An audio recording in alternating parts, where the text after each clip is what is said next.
Welcome to Toffee TV. It is the match preview. Watford versus Everton, Saturday, 3 o'clock at Vicarage Road. Joined by Steve Kelly, 3 o'clock on a Saturday. Hello. Beautiful, beautiful. Tough game, Steve. Tough game down at Vicarage Road. Watford, 6-7 weeks ago, looked like they were in real trouble. Yeah. But brought in Nigel Pearson, and since then they've been on a really good run. Yeah, tough game. Really tough game. I think with them fighting for their lives down at the bottom as well, it always makes it that extra hard. Than rather than if you're playing a mid-table team who've got nothing really to play for. But yeah, I've watched them the last couple of weeks actually, and they've impressed me. Like I said, two wide players, Deulofeu and Shaw, and obviously Deeney down the middle is always an handful, isn't he? So yeah, it's going to be a really tough game. I think early goal needed, I think, to try and settle the crowd down, but we never get that early goal, so it probably won't happen. Good positivity. Yeah, but no, it's going to be a really tough game. I don't think there'll be much in it. I think, like I just said, then I think whoever gets the first goal probably go on and win the match.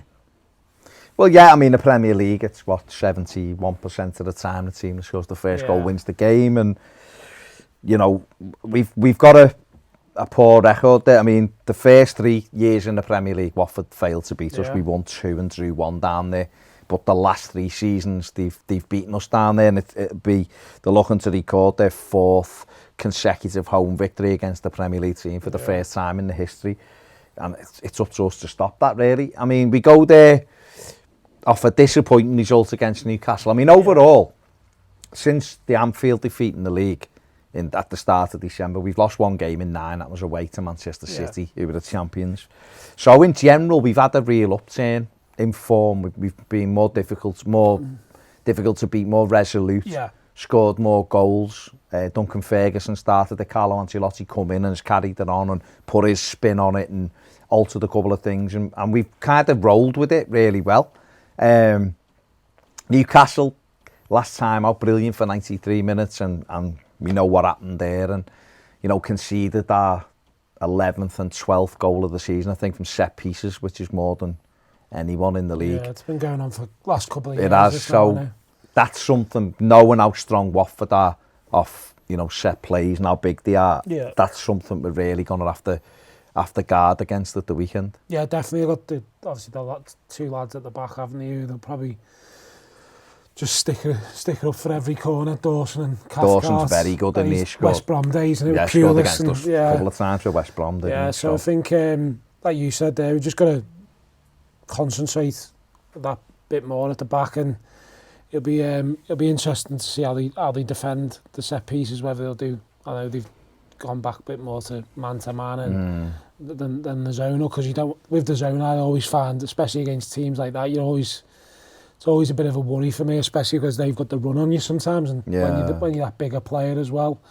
But we've gone from full zonal to part zonal. We're doing 2 different areas, and I don't know. I think the Newcastle game for me, though, it was disappointing, but I actually took a lot more positives away from it than negatives. I know it sounds crazy considering you were 2-0 up with a minute to go, that you can take positives away from a game, but I'd be more worried if we were playing really bad and that was happening. But we for 9, like you said, I thought for 80 minutes we were in control again. I thought we took our foot off the pedal. The substitutions may not help him, may not.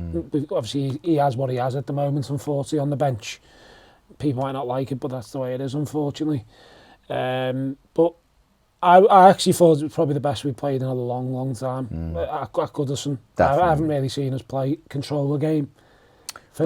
Probably West Ham in October was the only other game we've really controlled from start to finish. But there was times in the West Ham game it was a bit nervy when it was 1. When it was 1-0, so there was nothing like that against Newcastle. They had nothing going for, like we were saying before. I forgot certain players were even on the pitch for them against Newcastle. So I think Ancelotti can take a lot into this game from that game as well, to show the players that it wasn't all negative. Obviously we've got Richarlison back hopefully for this weekend. Iwobi's back. So we've got a few more options, I suppose, off the bench, where like we were saying a couple of weeks ago, you're having to bring the ass on and players who you probably really shouldn't be at the club on the pitch. So, yeah, I think I'm pretty upbeat about the way how we're moving forward, and rather than panicking in January, it looks like we're just going to stay firm on that as well. So, which is good. Yeah, I mean, the Newcastle game, I think you'd have to look at everything that was good about it, because that's kind of the blueprint, I suppose, for Carlo Ancelotti going forward. Is that, and it was something he said after the game. You know, he come out and was like, "Well, yeah, it's disappointing, but for 93 minutes we were perfect. You know, it was 2-0. It was a comfortable performance. It should have been 5 or 6. We hit the woodwork twice. Yeah.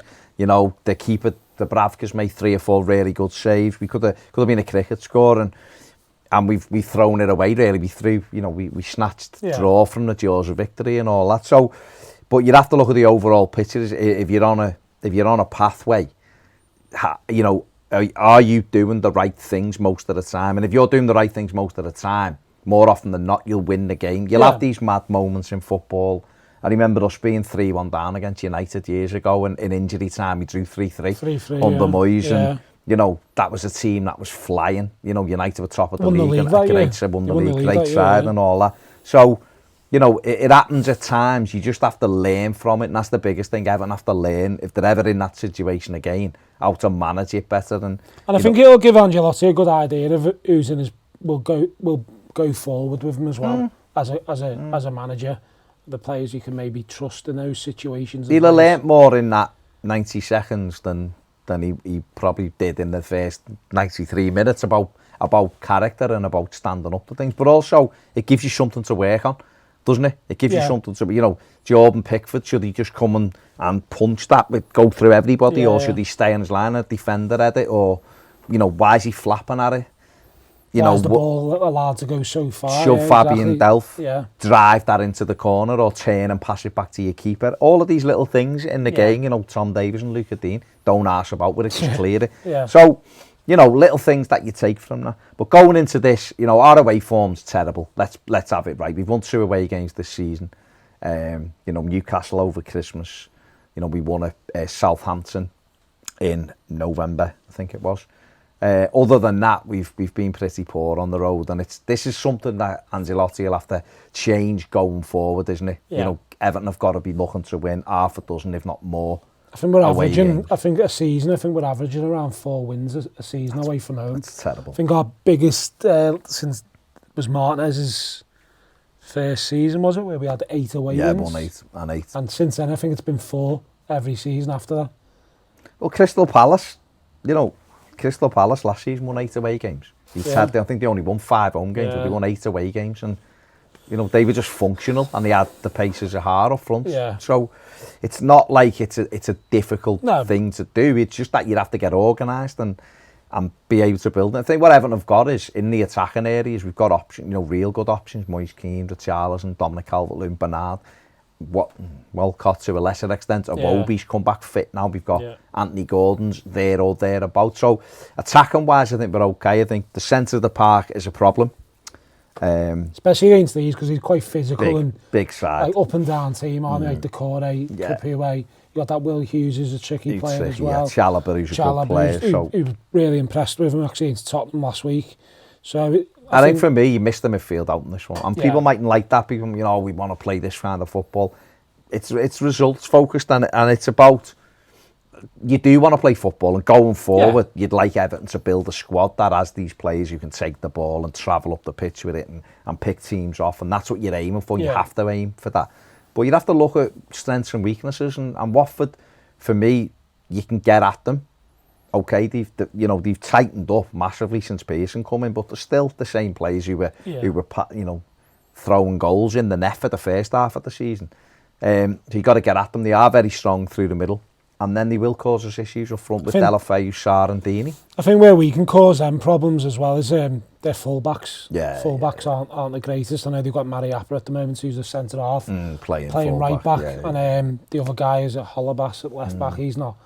He's not great either. He's an accident waiting to happen. So I think so that's why we were saying before about maybe Richarlison. I think might go to that side and go for it a bit more, especially if we do play the 2 holding midfielders. We can allow the other two just to bomb on a bit more. And the full-backs then to get on the outside of them. Watford, have run of 12 Premier League games without a win in the first start of the season.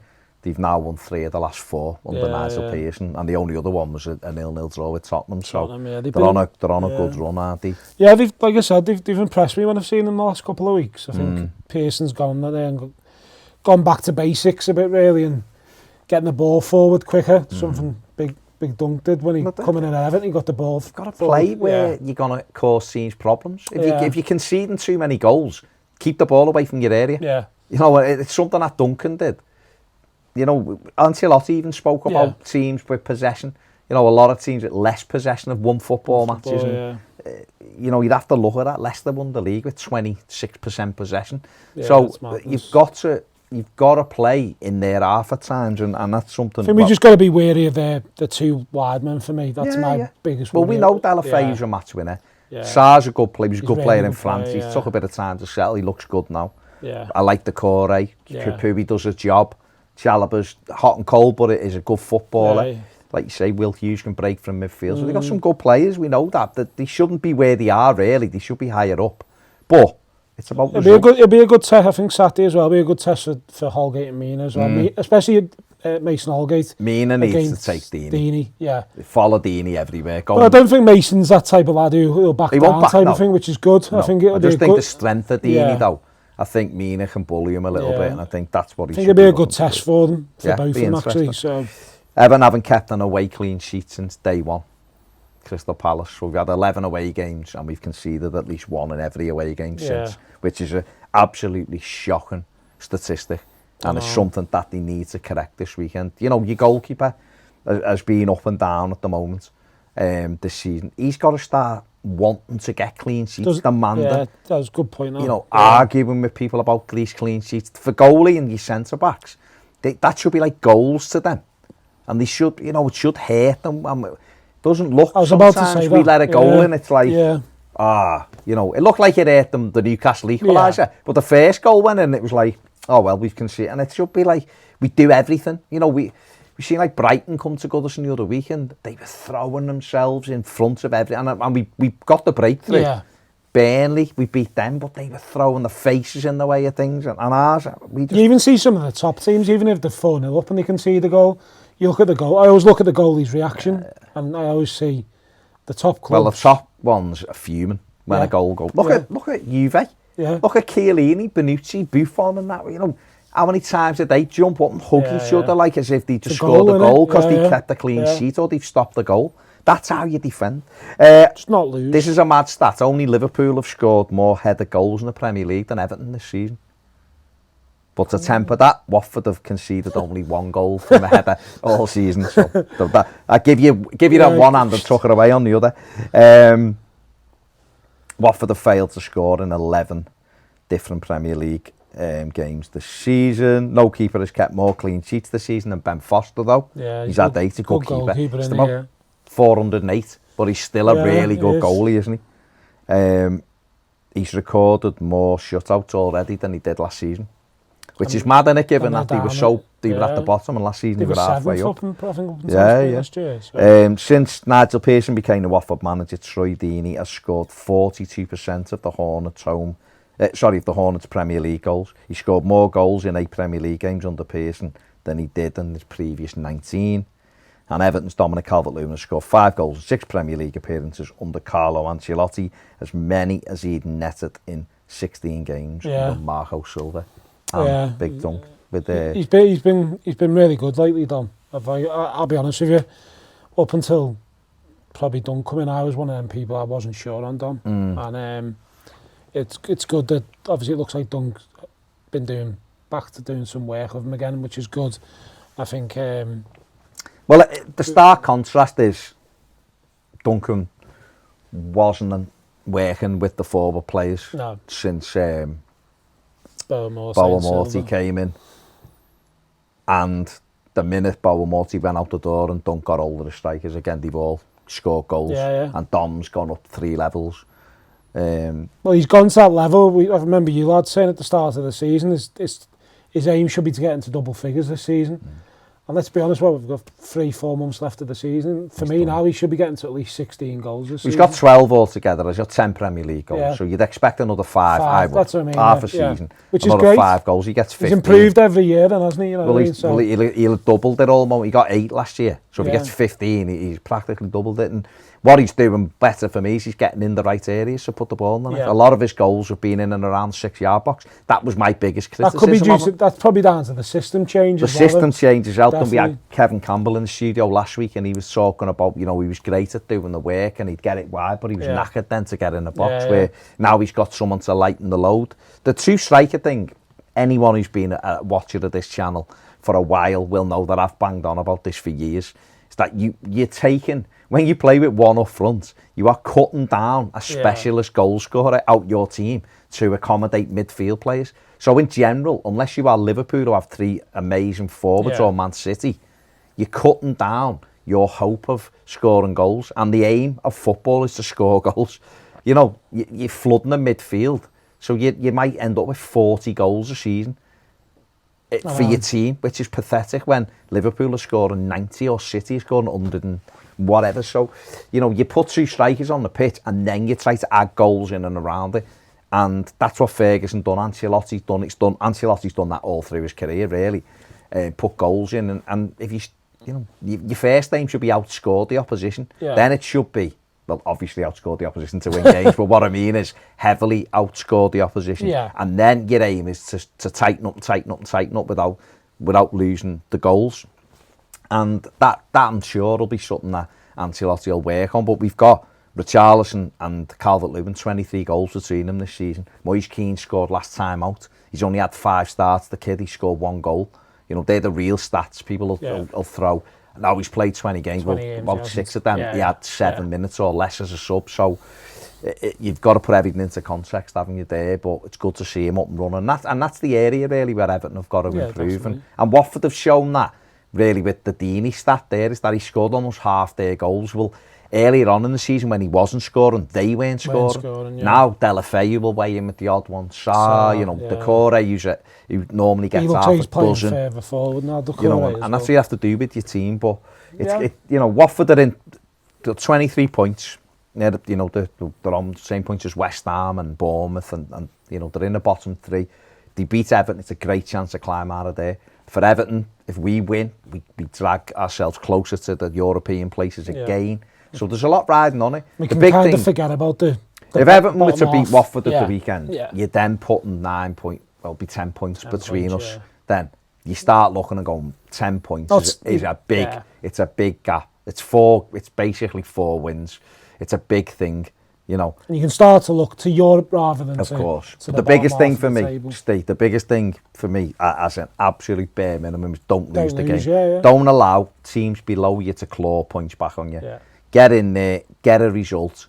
We have Crystal Palace at home a week later, we can build on that. But this will be a very difficult game. Because these, like I said before, for me, Watford are a team that should be mid-table with the squad they've got. They shouldn't, or certainly there or thereabouts, they shouldn't be in any danger. They've got good players, strong players. And they're in a good... usually got match winners, haven't they? And they've got a couple of match winners. So, it's a tricky game for Everton, and we have to approach it in the right manner. We have to work hard, and like you said, try and get that all-important first goal. I know we say it every week, but it's so key in the Premier League, and more often than not, and I know we didn't win the last game when we scored the first goal, but more often than not, it puts you in command at least of the game. Then you're having to, you've got something to hang on to, and let's hope we can just be a little bit more resilient at the weekend. That's what I mean. Like you just said there, get that early goal and take it from there. And like I said, let's try and get 3 points. But like I remember Ped saying at the start of the season, we weren't getting enough draws away from home. No. And we think we had one or two away from home. So like you said, just don't lose the game. Turn your defeats into draws. If we'd have done that earlier in the season, if Marco Silva had done that, we wouldn't be. He might still be the manager, ironically. So it's a case of keep it going. Let's keep this little run going. A game we can win without a shadow of a doubt. They're in the bottom 3. As good as they are and as good as they've been playing lately, they're in the bottom 3. And if Everton are trying to get into Europe, if that's the ambition, you should be looking at the bottom 3 going, we need to win here.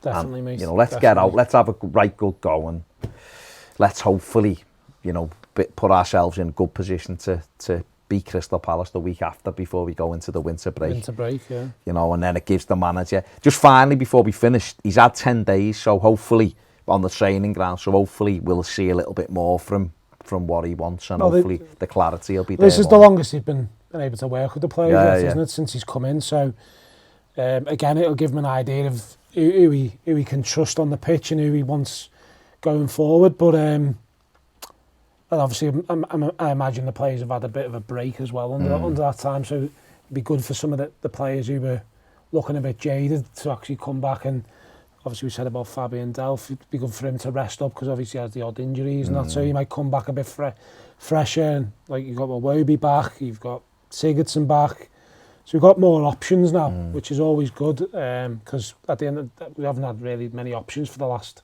2 to 3 months really, of players who can come off the bench or players who even have in the squad. Like I said, we've been relying on players we don't even really want here no more, like Nias and Martina and players like that. Yeah. So yeah, I think we might see maybe more of a Ancelotti team on Saturday, and Albie wants them to play. But like I said, get the 3 points and start looking up. There you go. Let us know what you think in the comments section below. Tough game. What do you think? Can we do it? Watford fans who'll be watching, are you confident you can make it 4 years on the run, beating Everton at home? It's not the Silver Derby no more. No, it's not, no. No snakes. No snakes, nothing. It'll just be 2 teams just having a game at soccer. Make sure you give the video a thumbs up, subscribe if you haven't, and if you want more great videos, join us on Patreon. Big thanks to Steve. See you later.